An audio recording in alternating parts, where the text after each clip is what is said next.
सूत अधिरथ।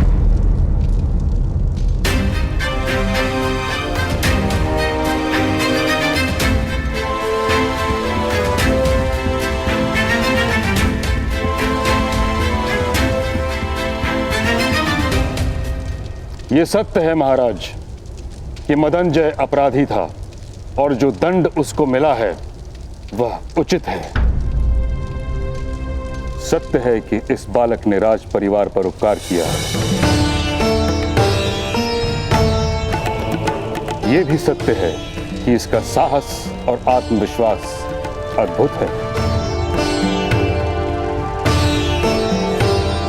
सत्य के प्रति इसकी निष्ठा और सामर्थ्य पर कोई संदेह नहीं।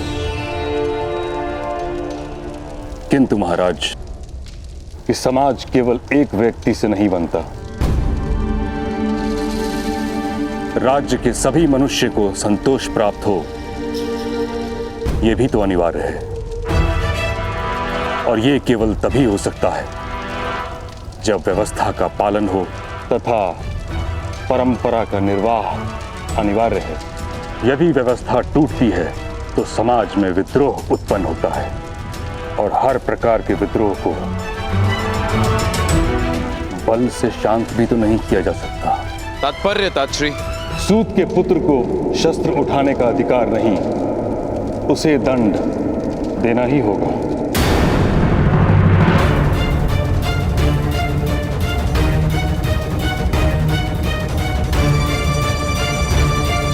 नहीं महाराज, कृपा कीजिए, बालक है। और इस बालक ने राज परिवार पर उपकार किया है तात्श्री। यथार्थ कह रहे हैं आप, इसीलिए इस बालक को कोई छोटा सा दंड दिया जाए, यही मेरी विनती है। मैं दंड स्वीकार नहीं करूंगा।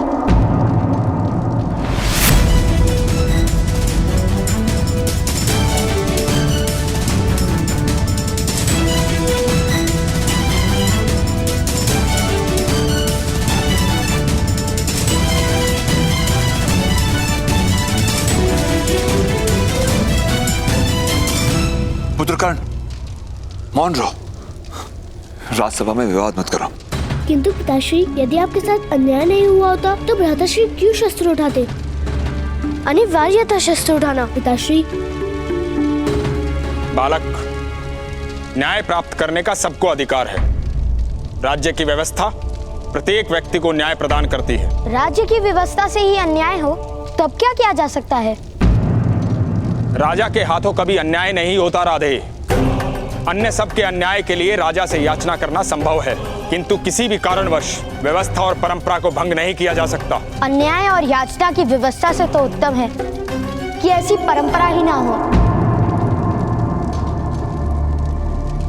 राधे, क्या कोई दूसरा सूत तुम्हारी भांति शस्त्र धारण करके अपना रक्षण कर सकता है?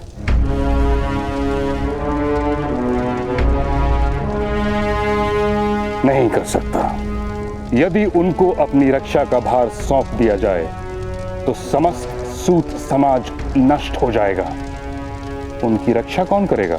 सूतों को शस्त्र का अधिकार नहीं, इसलिए ज्ञान नहीं। ज्ञान नहीं, इसलिए वे शस्त्र नहीं उठा सकते। और अब आप कह रहे हैं कि उनकी रक्षा किस प्रकार होगी? ज्ञान प्राप्त करने का अधिकार मान लीजिए, अधिकतर सूत भी शस्त्र उठाने लगेंगे। असंभव।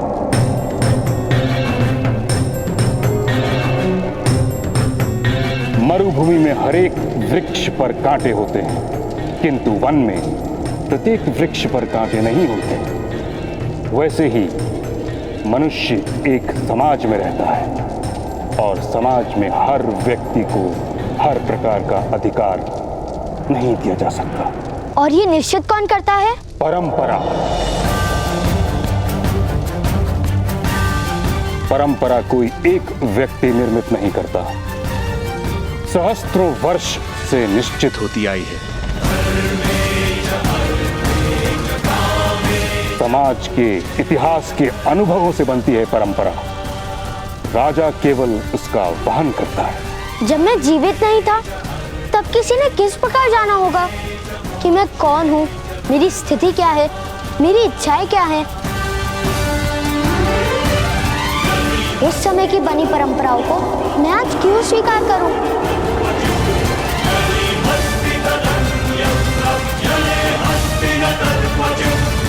हट मत करो बालक। छोटा सा दंड स्वीकार कर लो बालक। असंभव। मैं युद्ध करने को सज्ज, मैं युद्ध करने को सज्ज, मैं युद्ध करने को सज्ज, मैं युद्ध करने को सज्ज।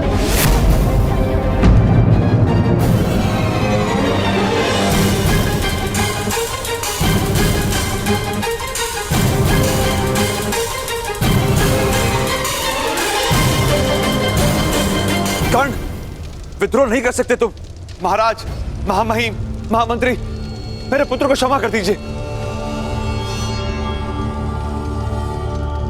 इसने विद्रोह किया है महाराज, इसे दंड मिलना चाहिए, मृत्यु दंड। इस सूत के बालक को मृत्यु दंड दीजिए।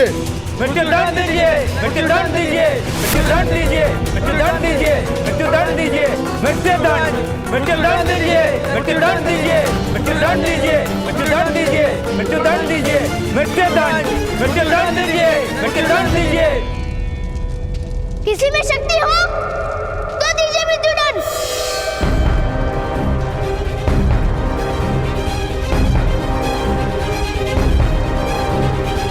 मृत्यु दंड दीजिए, मृत्यु दंड दीजिए, मृत्यु दंड दीजिए,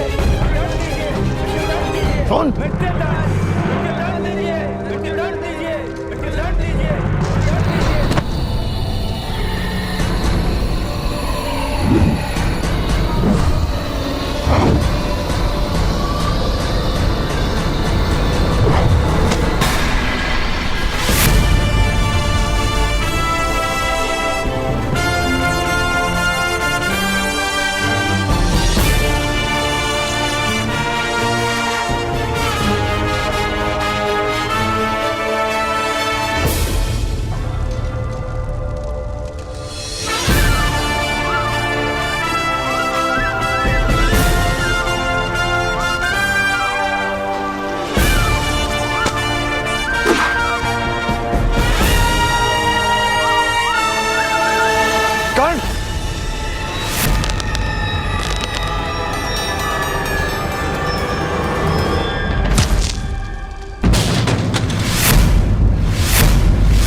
बड़े दरबार में शस्त्र उठाने का साहस।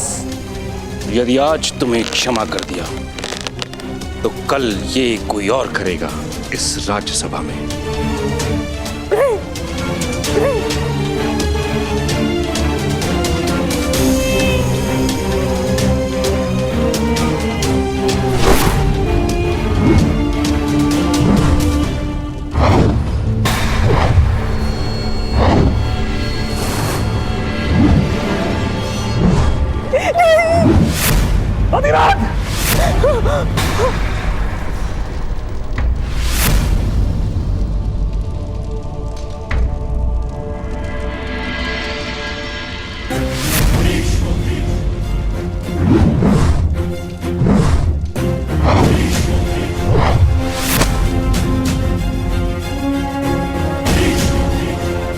तुम्हारे प्राण नहीं लूंगा मैं। कुरु सभा में बालक की हत्या नहीं की जाती।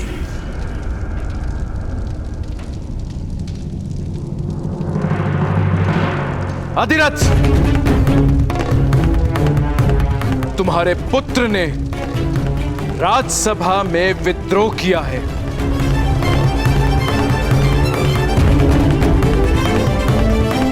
किंतु उसने मेरे पुत्रों को जीवन भी दिया है।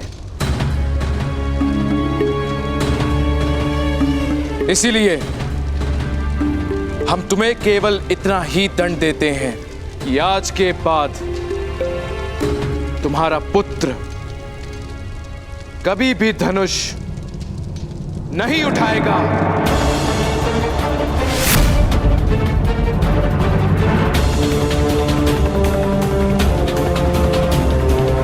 सूतों के लिए बनी परंपरा का वहन करेगा, और यदि ऐसा नहीं हुआ तो तुम स्वयं अपने पुत्र को हस्तिनापुर और कुरु राष्ट्र से निष्कासित कर दोगे।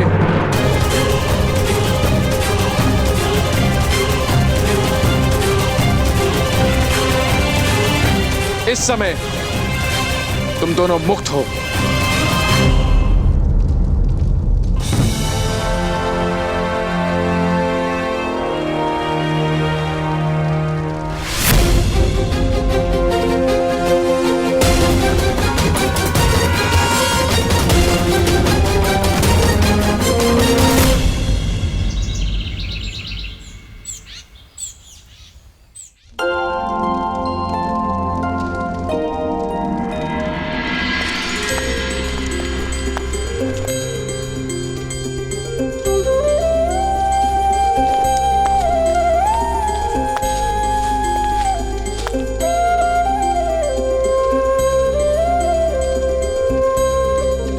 माता, मैं आरती करूं? अवश्य वैशाली, तुम्हारा तो सबसे पहले अधिकार है। जब हम बड़ों का विश्वास टूट गया था, तब तुम मित्रों ने ही तो साथ दिया कर्ण का।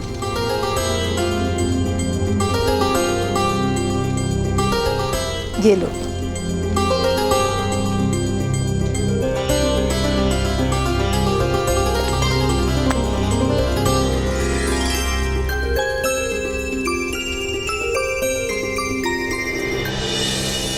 आज के बाद तुम्हारा पुत्र कभी भी धनुष नहीं उठाएगा।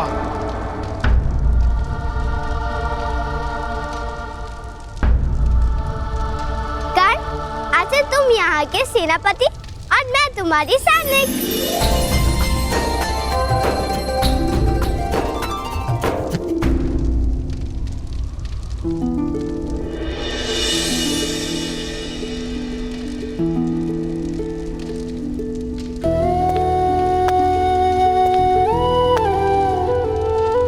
पुत्र कर्ण, मुझे क्षमा कर देना।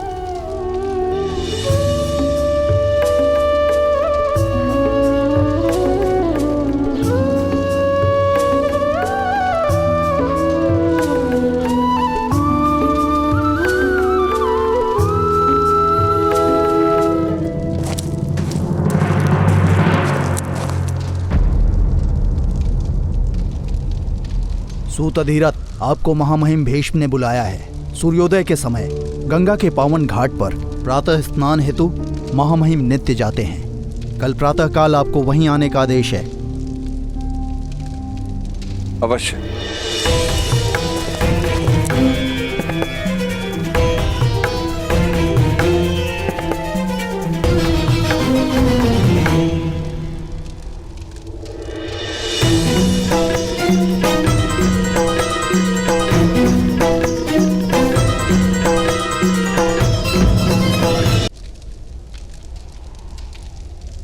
चलो पुत्र, अब आनंद और विश्राम का समय।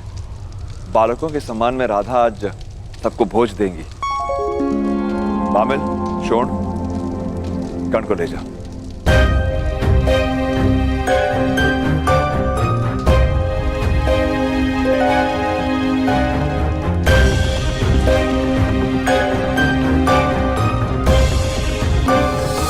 कर्ण का दुख आज अनन्य है अधिरथ। जानता हूं भ्राताश्री, जानता हूं। शाख के जिस स्थान से फूल तोड़ा जाता है, उस स्थान से पत्ता या फूल कभी उग नहीं पाता। आज तक बहुतों ने कर्ण से उसका धनुष छीना था, किंतु कुरु सुबह ने उससे उसकी आशा छीन ली। धनुष पे उसका अधिकार ही नहीं, उसका सुख भी उसी में है। और दुखदायक सत्य तो यह है कि कर्ण कभी धनुष उठा नहीं पाएगा।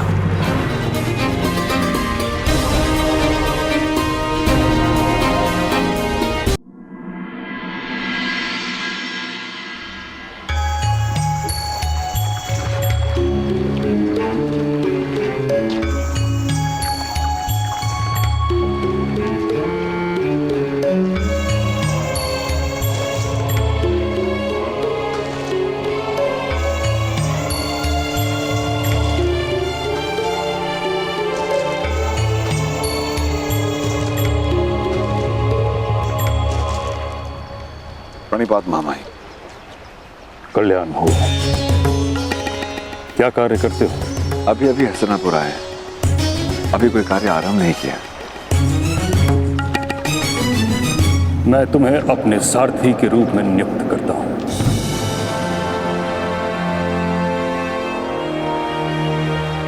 आपकी अनंत कृपा मामाई। कृपा नहीं, स्वार्थ है। तुम मेरे निकट रहोगे तो मेरी दृष्टि तुम्हारे पुत्र पर रहेगी। उस जैसा तेजस्वी और ऊर्जावान बालक मैंने संसार में नहीं देखा। उसका अध्यापन मैं उचित रूप से करवाऊंगा। बिजली को आकाश में दिखा, उसकी कोई दिशा नहीं होती, उस पर कोई अंकुश नहीं होता। कुछ ही क्षण के लिए प्रकट होती है और फिर लुप्त हो जाती है। जिस पर गिरती है उसे नष्ट कर देती है। मेरी इच्छा है कि तुम्हारा पुत्र एक महान सारथी बने, ताकि समस्त सूत समाज का मार्गदर्शन करे। बिजली की भांति उसका सामर्थ्य छिन्न भिन्न न हो जाए।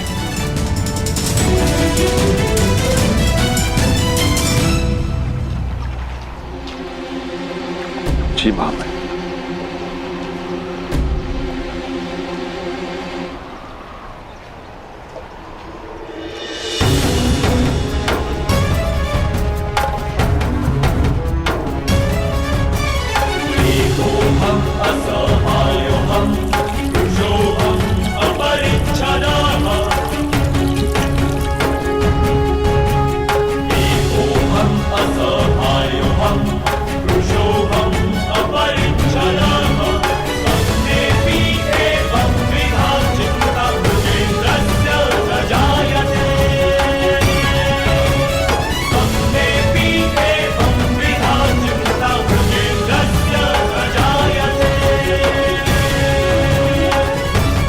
मैं बिजली की भांति दिशाहीन नहीं हूं, मनुष्य हूं। मुझे जहां विनाश करना होगा मैं वहीं गिरूंगा। आपकी इच्छा थी ना कि मेरा सामर्थ्य चिन्ह भिन्न हो, तो लीजिए।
भगवान सूर्य नारायण जी, मैं प्रतिज्ञा करता हूँ,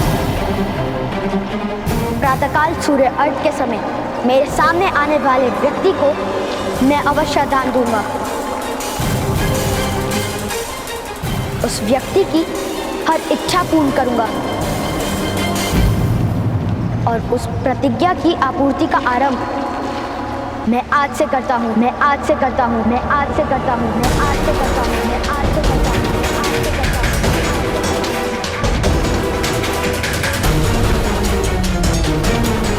महामहिम भीष्म को दान देकर, दान देकर, दान देकर, दान देकर, दान देकर।